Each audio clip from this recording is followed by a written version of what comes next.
Welcome to the NoFace Show.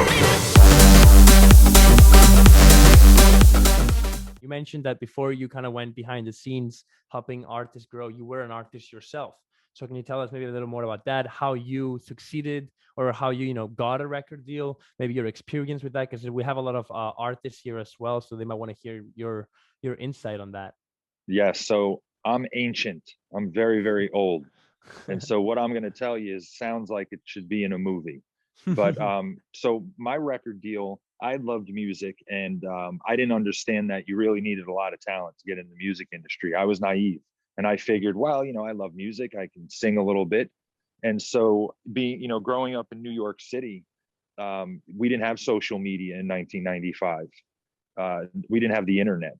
And so for me, I would sing on the subways, and I would sing on, platforms for the trains, and I would sing in Times Square. And I had friends of mine, and we would go out and, we formed little groups, and we would harmonize in Times Square, and we'd sing the national anthem and Boys to Men and other songs that were out at the time. And in New York City, you learn quickly whether you're good or bad, because people have no problem telling you. Yeah, you suck. 100%. 100%. So you grow thick skin quickly. But so for me, every day after school, I would go into the record labels, which at that time were basically all within Manhattan.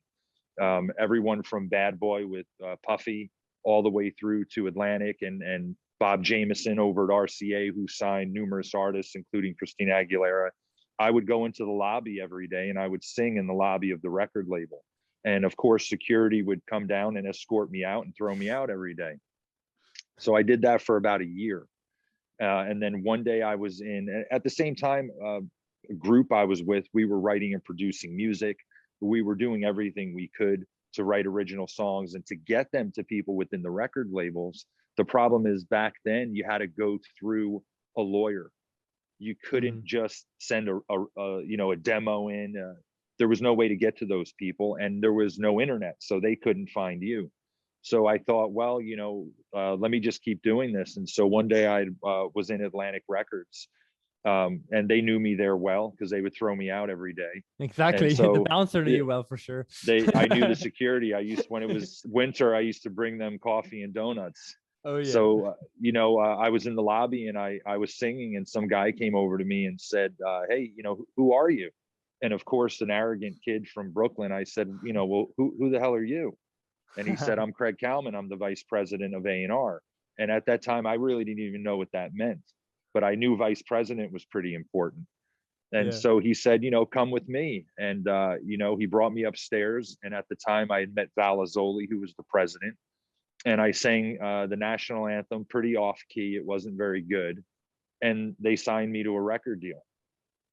And so, I guess that's something that artists today don't really have an understanding of, because everything is done online. Yeah. But for me, we didn't have that. So, getting into the music industry was literally just going to the places where the music industry executives existed, the record labels, and standing out front on, 42nd and Park in New York City, and just singing and hoping somebody who was somebody would notice you. And so that finally happened after a year of doing that. It happened, and they wound up signing the group that I was in. The boy band at that time you mentioned? Yeah, I was in a boy band, and we were on our way. And at that time, I got to work with somebody no one had heard of at the time, a producer from Sweden by the name of Max Martin. Yeah. And he had no success really in America at the time. And so, I started a relationship with someone who became probably the most prolific songwriter producer in pop music history. Yeah. And at that time, he was just a young guy from Sweden who was going by this thing of melodic math and teaching people, well, this is how you should sing a melody. And nobody understood it. But I just listened and thought, this is pretty cool. And the songs, they're pretty catchy. So maybe I should do what he's doing.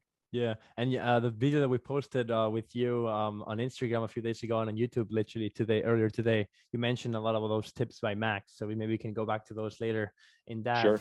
In that.